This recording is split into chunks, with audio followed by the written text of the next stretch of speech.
고린도후서 9장 6절로 7절 말씀 한 목소리로 같이 읽겠습니다. 이것이 곧 적게 심은 자는 적게 거두고 많이 심는 자는 많이 거두다 하는 말이로다.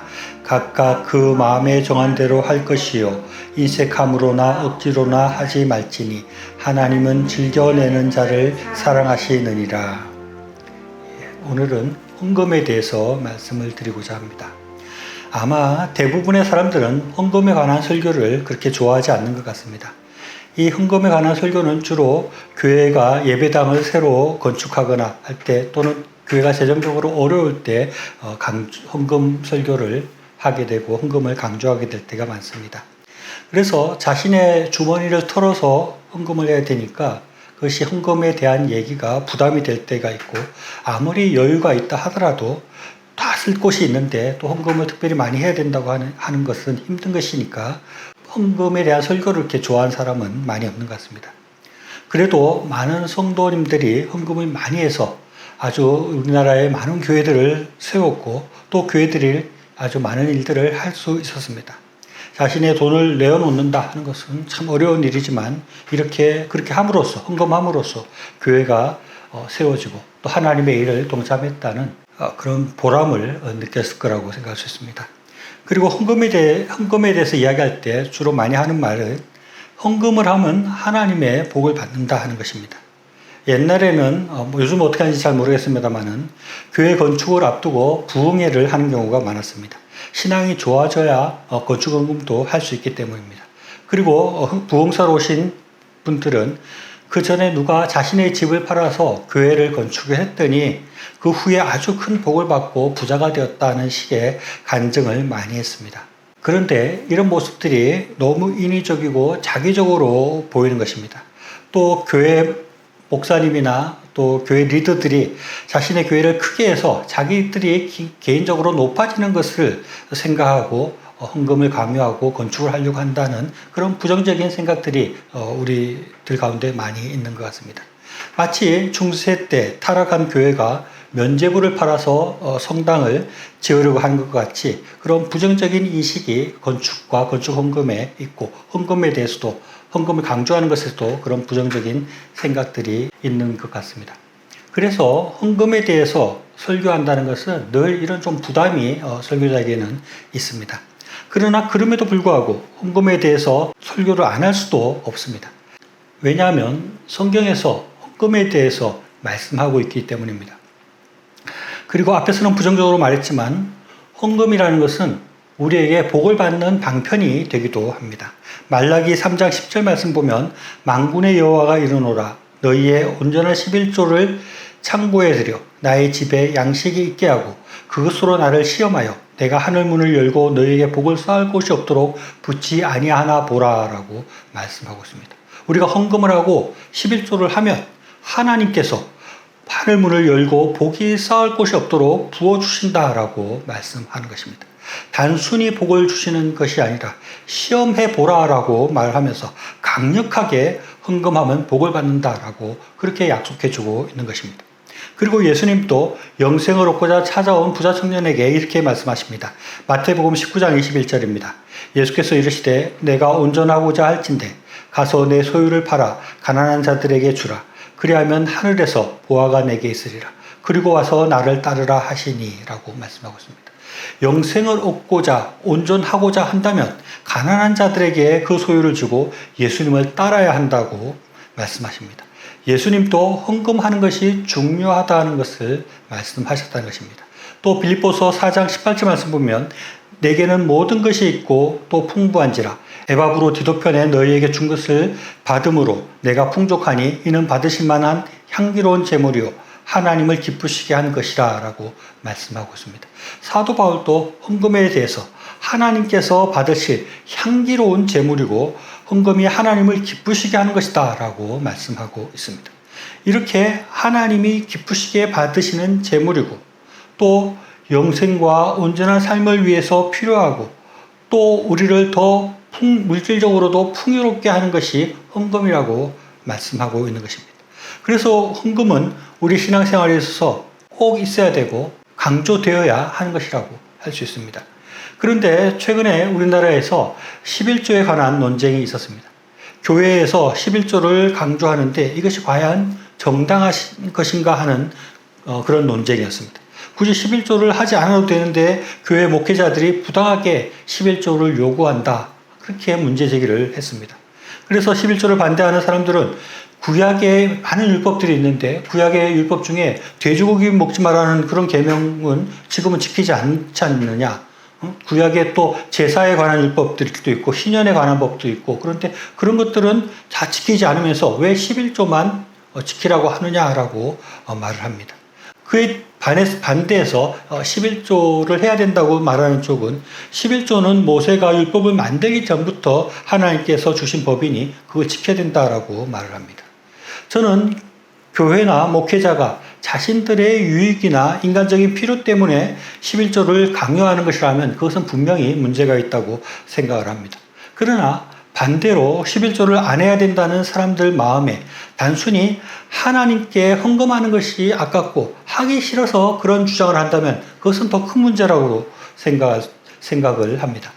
헌금이나 11조는 크게 두 가지 목적이 있다고 할 수 있습니다. 그 하나는 성전 관리와 제사를 주업으로 했던 레위인들의 생활을 위해서 11조가 제정되었다고 할 수 있고 또 다른 목적은 재난당하고 가난한 자들을 돕기 위해서 헌금을 했다고 할 수 있습니다. 지금 또 이런 헌금과 11조의 명분이 그대로 있는 것입니다. 교회와 교회 목회자들 위해서 헌금과 11조가 필요하고 가난한 자들을 돕고 또 복음을 전하기 위해서 헌금과 11조가 필요하다고 할 수 있을 것입니다. 문제는 그 형식이라고 할 수 있습니다. 11조를 반대하는 사람들의 주장대로 11조를 구약의 율법 지키듯이 해야 된다고 강요하고 11조를 안 하면 안 된다고 겁을 주는 것은 잘못된 것이라고 할 수 있습니다. 우리는 율법을 지킴으로 구원을 얻는 것이 아니라 예수님의 은혜로 구원을 얻기 때문에 그렇습니다. 그래서 11조를 해야 구원을 받거나 11조를 하지 않으면 벌을 받는다 하는 식으로 말하는 것은 그것은 잘못된 것이라고 할 수 있고 결코 옳은 얘기가 아닙니다. 그런데 구약의 율법을 벗어나겠다라고 11조를 안 한다고 하는 사람들도 문제들이 많이 있습니다. 그들이 그러면 과연 신약적으로 헌금을 하고 있느냐? 즉 예수님이 말씀하신 것처럼 가난한 자들에게 모든 재산들을 나누어주고 예수님을 쫓고 있는가 하는 것입니다. 구약은 율법이지만 신약은 사랑의 법이라고 말합니다. 구약은 율법만 지키면 되지만 신약에서는 온 마음으로 모든 것을 다 들여서 하나님을 섬기고 예수님을 섬겨야 합니다. 그런 의미에서 구약의 율법보다 신약의 법이 훨씬 더 책임과 의무가 크다고 할 수 있는 것입니다. 11조를 하는 의미 중에 하나가 모든 것이 하나님의 것임을 인정하고 그 표식으로 소득의 10분의 1을 하나님께 드리는 것이라고 할 수 있습니다. 구약의 11조를 드리고 나면 나머지 10분의 9는 자기 마음대로 사용해도 되지만 이것을 신약적으로 해석하면 모든 것이 하나님의 것이니 모든 자신의 소득과 재산을 하나님을 위해서 이웃을 위해서 사용해야 된다 하는 것이 되는 것입니다. 그것이 신약에서의 법이라는 것입니다. 그래서 구약법을 안 지키겠다고 한다면 그런 신약법을 지켜야 하는 것입니다. 그래서 어떤 의미에서 보면 구약식으로 헌금을 하지 않겠다라고 말하는 사람은 굉장히 용감한 사람이라고 할 수 있습니다. 그 말은 나는 신약적으로 예수님 앞에 하나님 앞에 모든 것을 다 드리겠다. 나의 모든 소유와 나의 모든 것을 다 드리겠다는 것을 말하는 것이니까 굉장히 용감하고 좋은 말이라고 생각이 듭니다. 저는 이것이 맞다고 생각을 합니다. 11조나 교회 헌금하는 문제가 아니라 나의 모든 것이 하나님의 것임을 생각하고 내가 하나님의 종이기 때문에 내가 나의 재산을 주장하거나 나의 것을 주장할 것이 없는 것입니다. 그래서 나의 모든 것들을 들여서 하나님을 섬기고 하나님이 명령하시는 이웃을 섬기는 것에 나의 모든 것을 드리는 것, 그것이 올바른 태도이고 올바른 신앙이라고 생각을 합니다. 그래서 내가 먹고 사는 것은 내가 하나님의 일꾼이기 때문에 하나님의 일꾼이 먹는 것이다. 하나님 일꾼을 돌보는 것이다 라고 할 수 있고 또 자녀를 양육하기 위해서 돈을 쓰는 것은 하나님의 일꾼을 만들고 훈련하기 위해서 돈을 쓰는 것이라고 할 수 있습니다. 또 내가 집을 사는 것은 하나님의 일꾼인 우리가 살 수 있는 그런 군대 막사를 짓는 데 돈을 쓰는 것이다 라고 그렇게 할 수 있는 것입니다. 그리고 순교와 구주를 위해서 나의 모든 삶과 나의 모든 재물들을 들여서 살아가는 것, 그것이 신약적인 헌금의 의미이고 그것이 올바른 것이라고 저는 생각을 합니다. 그래서 가능하다면 우리가 헌금을 이렇게 11조리 감사헌금이 이런 것이 아니라 나의 모든 것을 다 주님께 드립니다 하는 그런 삶의 태도로 살아가는 것이 좋다고 생각합니다. 그런데 저 역시 마찬가지지만 그렇게 잘 살지는 못하는 것입니다. 나의 모든 것이 다 하나님의 것입니다 라고 다 사는 것은 어떻게 보면 너무나 어려운 것입니다. 그러니 최소한 11조를 하면서 나름 하나님의 것임을 인정하고 하나님의 일을 하려고 하는 것, 그것이 어떻게 보면 우리가 하기 쉬운 것이고 우리에게 적합한 것이라고 할 수 있습니다. 저는 앞에서 말한 것처럼 나의 모든 것을 하나님 앞에 내어놓고 하나님의 종으로서 물질을 사용하겠다는 그런 마음으로 우리 모두가 살 수 있었으면 좋겠습니다. 그러나 그것이 힘들다면 11조부터 잘 하는 것이 좋겠다는 생각입니다. 하나님께서 11조를 우리에게 말씀하신 것입니다. 구약의 율법을 통해서 말씀을 하셨건 그 전부터 말씀하셨건 하나님께서 10분의 1을 우리 하나님께 드리라라고 말을 했다. 이 10분의 1이라는 것에 대해서 우리가 좀 더 집중해서 생각할 필요가 있습니다. 하나님께서 20분의 1을 드리라 그러지도 않고 10분의 2나 3을 드리라고도 하지 않고 10분의 1을 하나님께 드리라라고 말을 한 것, 그것은 하나님께서 우리에게 그것이 잘 맞다 이렇게 생각한다고 할 수 있는 것입니다.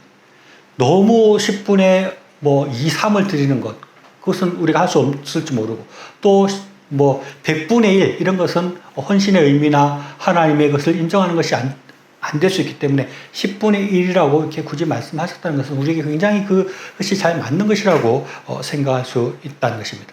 그래서 가능하다면 10분의 1을 드리는 것, 그것이 율법을 떠나서 우리에게 굉장히 중요하고 좋은 것일 수 있다 그렇게 생각할 수 있습니다. 그러면 우리가 어떻게 헌금해야 되는가? 오늘 본문은 이렇게 말씀하고 있습니다. 고린도서 9장 6절 말씀입니다. 이것이 곧 적게 심은 자는 적게 거두고 많이 심은 자는 많이 거둔다 하는 말이로다 라고 말씀하고 있습니다. 헌금을 적게 심으면 적게 거두고 많이 심으면 많이 거둔다 라고 말씀하고 있습니다. 이 말은 조금 오해하면은 마치 무슨 도박판에 돈 놓고 돈 먹기 식으로 헌금을 많이 하면 많이 부유해지고 조금 하면 하니까 조금 돌려주신다 라고 이렇게 생각할 수 있습니다. 그래서 그렇게 생각을 해서 마치 헌금만 하면은 부자가 되고 헌금만 하면 더 많이 돌려받고 이렇게 생각을 하거나 그렇게 말을 하거나 너무 그렇게 생각하는 것은 옳지 않습니다.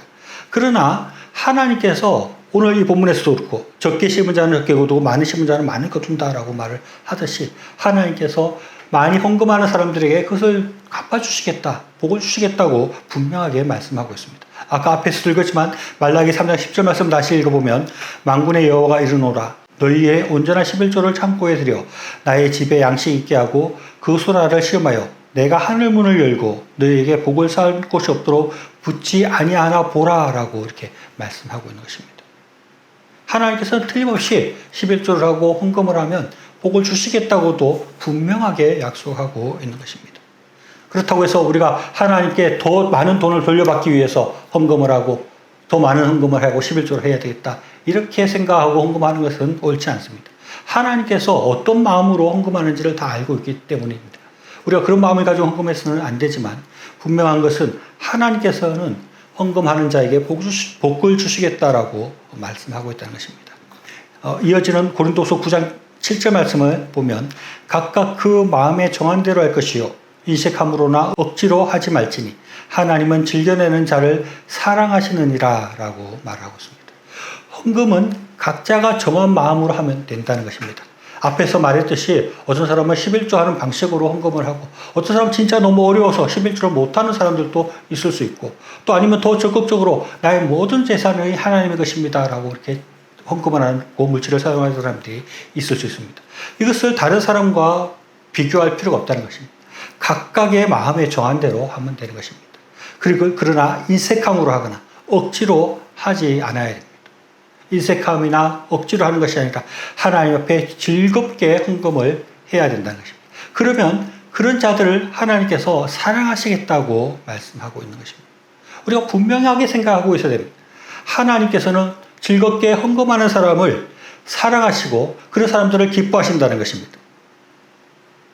헌금을 많이 하면 물질적인 풍요가 오는가 하는 질문에 대해서 꼭 물질적인 풍요가 돈을 넣은 만큼 돈이 나오는, 아니면 돈을 넣은 것보다 더 많이 나오는 식으로 부유해진다고 말을 할 수는 없지만, 그런 돈을 더 받겠다는 마음으로 헌금하는 것이 아니라 하나님을 위해서 기쁘게 드리는 것, 모든 것이 하나님의 것입니다 하는 것을 표현하면서 드리는 것, 또 하나님 나라를 위해서, 이웃을 위해서 그들을 섬기고자 하는 마음으로 헌금할 때 하나님께서 그것을 분명히 기뻐하신다는 것입니다. 그리고 하나님께서 그런 사람들을 사랑하신다는 것입니다. 분명한 것은 하나님께 헌금을 드리고 그런 헌금을 드리는 사람을 하나님께서 기뻐하시고 그런 사람들에게 더 풍성한 삶, 더 기쁨이 넘치는 삶, 더 행복이 넘치는 삶으로 하나님께서 갚아주신다는 것을 우리가 그 약속을 분명히 생각해야 하는 것입니다. 우리가 하나님께서 내가 헌금한 만큼 더 많은 큰 돈을 줄 거야 라고 너무 생각하는 것은 틀림없이 문제가 있습니다. 그것은 하나님을 믿는 것이 아니라 마치 도박하는 식의 생각이기 때문에 그렇습니다. 그러나 우리가 또 한 가지 분명히 생각해야 될 것은 헌금하는 것을 두려워하지 말아야 합니다. 내가 그래 헌금할 돈이 있으면 차라리 보험을 들겠다. 보험을 들면 틀림없이 내가 어려울 때 도움을 받을 수 있을 거다라고 생각한다면 그것보다 어리석은 생각이 없습니다. 하나님의 능력이 그런 보험사만 못하겠습니까? 하나님의 보호가 보험금 받는 것만큼 못하겠습니까? 하나님께서는 충분히 우리를 더 보호해 주시고 더 우리를 잘 보살펴 줄 수 있는 것입니다. 어떤 사람은 헌금할 돈으로 주식이나 부동산 투자를 하면 내가 더 부유하고 잘 살 수 있다고 생각할지 모릅니다. 10분의 1씩 헌금하는 돈이니 모으면 꽤 큰 돈이 될 수 있을 것입니다. 그러나 하나님께 투자하는 것이 주식 투자나 부동산만 못하다고 생각하는 것만큼 어리석고 바보 같은 생각은 없는 것입니다. 우리가 하나님을 믿는다면, 하나님이 살아계시고 하나님께서 우리를 사랑하는 분이라는 것을 믿는다면, 하나님께서 신실한 분이라는 것을 우리가 믿는다면 하나님 앞에 헌금하는 것을 두려워할 필요가 없습니다. 하나님 앞에 11조하는 것을 두려워할 필요가 없습니다. 하나님께서는 즐겨내는 자를 사랑하시느니라 라고 말씀하시고 헌금하는 자들에게 내가 하늘문을 열고 너에게 복을 쌓을 것이 없도록 묻지 아니하나 보라 라고 분명하게 우리에게 약속하고 있는 것입니다. 우리가 헌금 생활을 잘해서 이런 하나님의 사랑을 받고 더 풍성한 복을 받을 수 있기를 바랍니다. 나아가서 헌금이나 11조를 넘어서서 나의 모든 것이 하나님의 것임을 고백하고 나의 모든 삶과 나의 모든 것들을 들여서 하나님을 위해서 나를 헌신할 때 하나님께서 우리를 더 크게 사랑하시고 더 큰 복을 내려주실 것입니다. 이렇게 더 하나님 앞에 헌신하며 헌금하며 살아가는 저여러분 될 수 있기를 바랍니다.